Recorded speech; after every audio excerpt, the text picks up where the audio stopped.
Nós faremos uma breve análise sobre o segundo capítulo de A Filosofia na Época Trágica dos Gregos, de Nietzsche.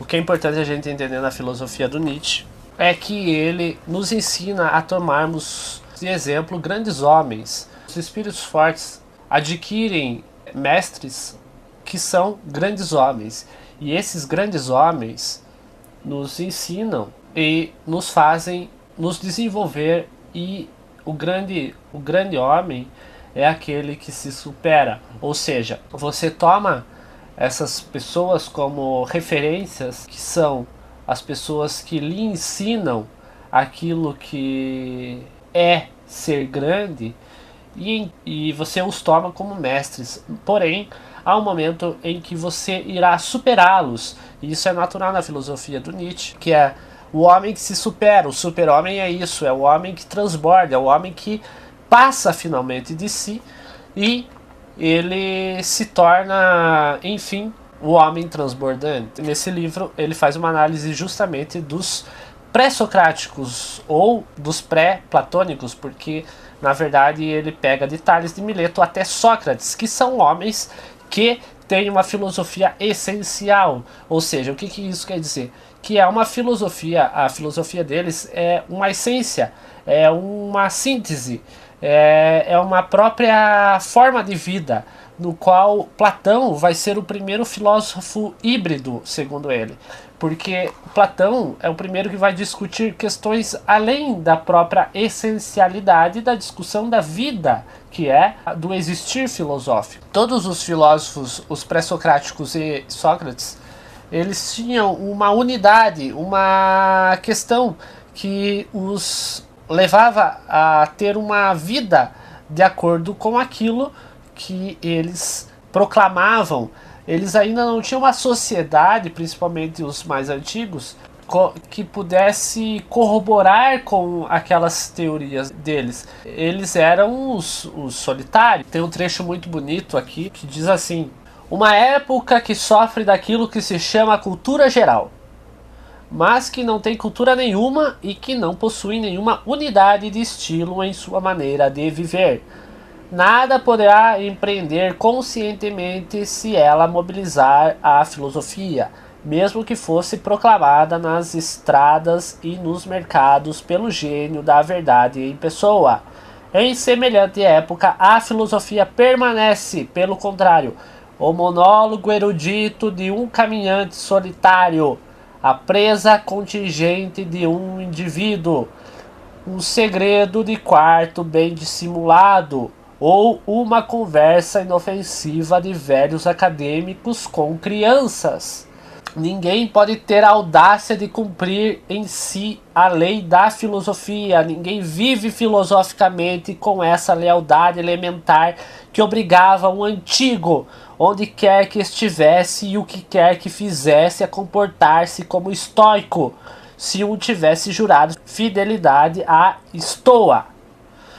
Toda a prática moderna da filosofia é restringida a uma aparência de erudição de uma maneira política e policial, que constitui o caso dos governos, das igrejas, das universidades, dos costumes, das modas e da covardia humana. Essa prática filosófica se limita a suspirar, abre aspas, se somente, fecha aspas, ou a admitir, abre aspas, era uma vez, fecha aspas. A filosofia já não tem razão de ser, e é por isso que o homem moderno, por pouco que fosse corajoso e honesto, deveria rejeitá-la e bani-la com as palavras semelhantes àquelas com que Platão expulsou os poetas trágicos de sua cidade. Ela poderia sem dúvida replicar, como também os poetas trágicos tiveram a possibilidade de replicar a Platão. Se fosse obrigada a falar a filosofia, poderia dizer mais ou menos isso: pobre povo, será por minha culpa que devo vagar por todo o seu país como uma profetisa e que tenho de me dissimular e disfarçar como se fosse culpada, e vocês, meus juízes? Olhem somente o que acontece com minha irmã, a arte. Ocorre com ela o mesmo que acontece comigo. Estamos desgarradas entre os bárbaros e não sabemos mais como garantir a salvação.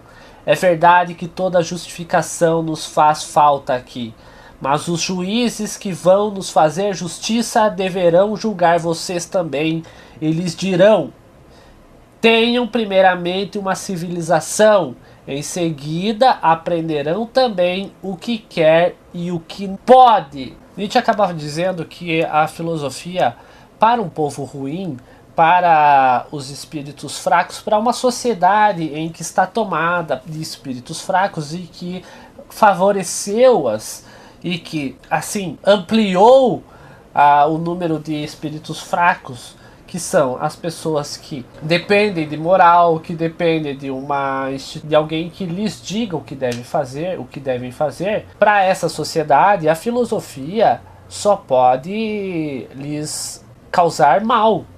Nietzsche está falando o que com isso?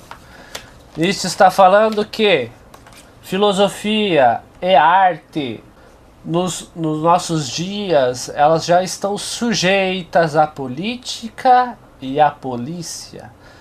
A polícia no sentido de que outros textos posteriormente ele vai discorrer mais a respeito, que é com relação à cultura de modo geral. Ele vai falar a respeito disso. A cultura está subjugada à política ou à polícia. A polícia é uma questão moral. A política é uma questão de ideal. Ambos os casos, a filosofia e a arte estão reduzidas, estão empobrecidas, estão subjugadas a uma outra coisa, que não são elas mesmas. Por isso que é bom a gente, como indivíduo, como ser filosofante, como ser de criação artística e de ideias, é bom que tomemos Nietzsche como um ponto importante de reflexão, porque ele vai nos dar justamente esse ponto, que é o indivíduo, o mestre do qual nós iremos adquirir e do qual nós devemos superar. Portanto, Nietzsche nos ensina. Goethe é um tipo de homem, Schopenhauer é um tipo de homem, Demócrito é um tipo de homem. Todos eles nós talvez devemos nos inspirar de alguma forma, e todos eles nós devemos superar. Quando Nietzsche fala aqui no capítulo 2 de a filosofia na época trágica dos gregos, quando ele fala de Tales de Mileto até Sócrates, e quando ele fala que Platão é o primeiro filósofo híbrido, é justamente isso que nós temos que atentar. Que tipo de vida você está levando? É aqui que ele quer pôr em jogo a questão também a filosofia oriental, ou seja, filosofia de vida como prática ética, como prática que corresponde a esse ser humano, a esse ser particular. Sendo assim, foram resgatar dos primórdios. Porém, o que deixa claro é que na filosofia grega, no mundo grego, é que se fez possível nesses homens porque eles estavam envoltos de uma população que não os daria fama, que não propagaria seus textos. Por quê? Porque eles eram indivíduos, eles eram pessoas memoráveis, eram o que se considera gênio. Gênio no sentido muito discutível, porque gênio é uma forma de inspiração. Gênio, a genialidade, as musas influenciavam as coisas. O gênio é uma influência. O gênio é um tipo de posicionamento no mundo. E é isso que ele nos apresenta quando ele trata de Tales de Mileto até Sócrates, porque ali há uma essência, ali há uma unicidade filosófica, que é uma unicidade de vivência, de filosofar, de existir filosoficamente.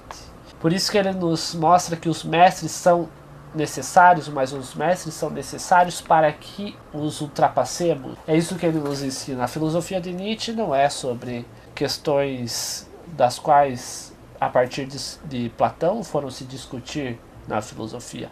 A filosofia de Nietzsche é sobre a essência. A filosofia de Nietzsche é sobre o ser humano, sobre o indivíduo, sobre esse homem que deve superar-se. É sobre os espíritos fortes, aqueles que sobrevivem nesse mundo. E que, por consequência, se muitos espíritos fortes sobrevivem no mundo, vivem no mundo e compõem a sociedade, eles formarão uma sociedade cultural, onde a cultura seria valorizada. É isso que Nietzsche quer nos ensinar. Que com os espíritos fracos dominando o mundo, a cultura então é jogada a um segundo plano. A cultura se torna vítima da moral ou da ideologia.